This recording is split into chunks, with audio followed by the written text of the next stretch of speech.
Bienvenue à tous dans cette nouvelle vidéo où nous allons aborder un sujet important mais souvent tabou, le cunnilingus. Aujourd'hui, je vais partager avec vous 15 conseils essentiels pour réussir cette pratique intime et offrir un maximum de plaisir à votre partenaire. Que vous soyez débutant ou que vous souhaitiez simplement perfectionner votre technique, ces conseils vous aideront à devenir plus confiant et plus compétent dans cet art délicat. Avant de commencer, rappelons que la sexualité est une question de consentement mutuel, de communication et de respect. Chaque personne est différente avec ses propres préférences et sensibilités. Les conseils que je vais vous donner sont des lignes directrices générales, mais n'hésitez pas à les adapter en fonction des réactions et des désirs de votre partenaire. Premier conseil, prenez votre temps. Le cunnilingus n'est pas une course, c'est une exploration. Commencez lentement par des caresses douces et des baisers sur les cuisses, le ventre et autour de la vulve avant de vous concentrer sur les zones plus sensibles. Cette approche progressive permet d'augmenter l'excitation et de préparer votre partenaire à des sensations plus intenses. Pensez à la sexualité comme à une symphonie plutôt qu'à un sprint. Deuxième conseil, apprenez l'anatomie féminine pour être efficace. Il est essentiel de comprendre la structure de la vulve. Le clitoris est généralement le centre du plaisir, mais il ne se limite pas à la petite partie visible. C'est un organe complexe qui s'étend profondément dans le corps. Familiarisez-vous avec les petites lèvres, les grandes lèvres, l'entrée du vagin et bien sûr le clitoris. Chaque zone peut être stimulée différemment et procurer des sensations variées. Troisième conseil, créez l'ambiance appropriée. La détente est essentielle pour que votre partenaire puisse pleinement profiter de l'expérience. Assurez-vous que l'environnement est confortable, avec une température agréable, un éclairage tamisé si elle le préfère, et peut-être une musique douce en fond. Éliminez les distractions potentielles et prenez soin de votre hygiène personnelle. Une douche préalable et des dents brossées sont des marques de respect fondamentales. Quatrième conseil, variez les mouvements de votre langue. Ne vous limitez pas à un seul type de stimulation. Alternez entre des mouvements circulaires, des va-et-vient horizontaux ou verticaux, des pressions légères ou plus appuyées. Vous pouvez utiliser la pointe de votre langue pour des sensations précises ou sa surface pour couvrir une zone plus large. Cette diversité de stimulation permet d'explorer différentes sensations et de découvrir ce qui fonctionne le mieux pour votre partenaire. Cinquième conseil, soyez attentifs aux réactions. Le corps de votre partenaire vous donne constamment des informations précieuses. Observez sa respiration, les mouvements de son bassin, les contractions musculaires et bien sûr, écoutez ses gémissements ou ses indications verbales. Si elle semble particulièrement réceptive à une technique spécifique, continuez dans cette voie. Si elle semble inconfortable ou peu réactive, essayez autre chose. La communication non verbale est aussi importante que les mots. Sixième conseil, n'oubliez pas vos mains. Le cunnilingus ne se limite pas à l'utilisation de la bouche et de la langue. Vos mains peuvent jouer un rôle crucial pour enrichir l'expérience. Vous pouvez caresser ses cuisses, son ventre, ses seins ou même introduire délicatement un doigt dans son vagin pour stimuler son point G pendant que votre langue s'occupe de son clitoris. Cette stimulation combinée peut intensifier considérablement le plaisir et mener à des orgasmes plus puissants. Septième conseil, contrôlez la pression. Certaines femmes préfèrent une stimulation légère et délicate, tandis que d'autres apprécient une pression plus ferme. Commencez toujours doucement et augmentez progressivement l'intensité en fonction des réactions. Le clitoris contient plus de 8000 terminaisons nerveuses, ce qui le rend extrêmement sensible. Une pression trop forte peut être désagréable, voire douloureuse, surtout au début. Apprenez à moduler la force de votre langue et de vos lèvres. Huitième conseil, maintenez un rythme constant lorsque vous sentez l'excitation monter. Une erreur fréquente consiste à changer brusquement de technique ou de rythme au moment où votre partenaire approche de l'orgasme.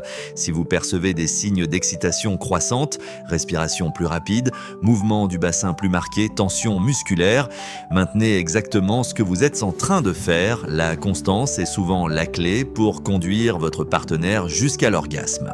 9e conseil, expérimentez avec la température. Votre bouche est naturellement chaude, mais vous pouvez jouer avec différentes sensations thermiques.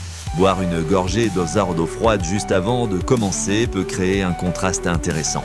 Inversement, une boisson chaude peut offrir une sensation de chaleur agréable.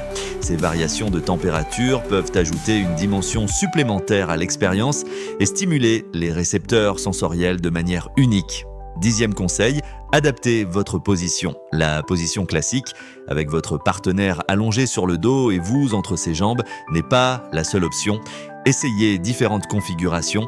Elle peut être assise au bord du lit ou d'une chaise, debout contre un mur, à 4 pattes, ou dans la position du 69. Chaque position offre un angle d'approche différent et peut stimuler des zones variables.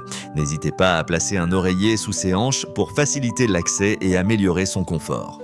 11e conseil, intégrez des jouets sexuels si votre partenaire est à l'aise avec cette idée. Un vibromasseur peut compléter votre stimulation orale, notamment pour stimuler d'autres zones érogènes simultanément. Des accessoires comme des plumes ou des glaçons peuvent également enrichir l'expérience sensorielle. Assurez-vous toujours d'avoir son consentement avant d'introduire de nouveaux éléments dans vos jeux intimes. 12e conseil, prêtez attention à l'hygiène et à la sécurité. Si vous ou votre partenaire avez des infections sexuellement transmissibles ou si vous n'êtes pas certain de votre statut, utilisez une digue dentaire. Il s'agit d'une fine feuille de latex qui se place sur la vulve et agit comme une barrière protectrice tout en permettant la stimulation. Vous pouvez également utiliser un film alimentaire non micro-perforé en cas d'urgence, bien que ce ne soit pas une solution idéale. La santé sexuelle doit toujours rester une priorité. 13e conseil, communiquez ouvertement. Avant, pendant et après, la communication est essentielle. N'hésitez pas à demander à votre partenaire ce qu'elle aime, ce qu'elle préfère éviter et comment vous pourriez améliorer l'expérience. Certaines personnes peuvent être timides pour exprimer leurs désirs, alors créez un espace de confiance où elle se sent libre de partager ses préférences sans jugement. La communication verbale directe est parfois le moyen le plus efficace de comprendre ce qui lui procure du plaisir. 14e conseil, pratiquez régulièrement. Comme pour toute compétence, la pratique mène à la perfection. Plus vous pratiquerez le cunnilingus, plus vous deviendrez habile et confiant. Chaque expérience vous permettra d'affiner votre technique et de mieux comprendre les réactions de votre partenaire. Ne vous découragez pas si les premières tentatives ne sont pas parfaites, l'apprentissage fait partie du processus. 15e conseil, travaillez votre endurance. Le cunnilingus peut parfois durer longtemps et votre langue, votre cou et votre mâchoire peuvent se fatiguer. Pour améliorer votre endurance, vous pouvez faire des exercices spécifiques au quotidien. Par exemple, renforcer votre langue en la pressant contre votre palais pendant quelques secondes ou en faisant des mouvements de va-et-vient entre le haut et le bas de votre bouche. Étirez également votre cou régulièrement pour éviter les tensions. Une bonne condition physique générale vous aidera aussi à maintenir des positions parfois inconfortables plus longtemps. Maintenant, permettez-moi d'approfondir certains de ces points et d'ajouter quelques conseils supplémentaires qui pourraient vous être utiles. Concernant la technique elle-même, il existe une approche particulièrement appréciée, appelée l'alphabet. Elle consiste à dessiner les lettres de l'alphabet avec votre langue sur et autour du clitoris. Cela vous permet naturellement de varier les mouvements et d'identifier quelles lettres suscitent les réactions les plus positives chez votre partenaire. Vous pourrez ensuite vous concentrer sur ces mouvements spécifiques. Un autre aspect important était la gestion de la salive. Une bouche légèrement humide est préférable à une bouche sèche, mais trop de salive peut diminuer les sensations en réduisant la friction. Si vous produisez beaucoup de salive, n'hésitez pas à faire une courte pause pour avaler ou à utiliser discrètement une serviette. Inversement, si votre bouche a tendance à s'assécher, vous pouvez utiliser un lubrifiant à base d'eau compatible avec une stimulation orale. Pensez à bien respirer pendant le cunnilingus. Un souffle chaud et régulier peut exciter davantage votre partenaire, surtout si vous jouez avec. Alternez entre souffle doux et stimulation avec la langue. Voilà, tu connais maintenant 15 secrets essentiels pour offrir un vrai moment de plaisir à ta partenaire. Rappelle-toi que l'écoute, la patience et le respect sont les clés de toute bonne expérience intime.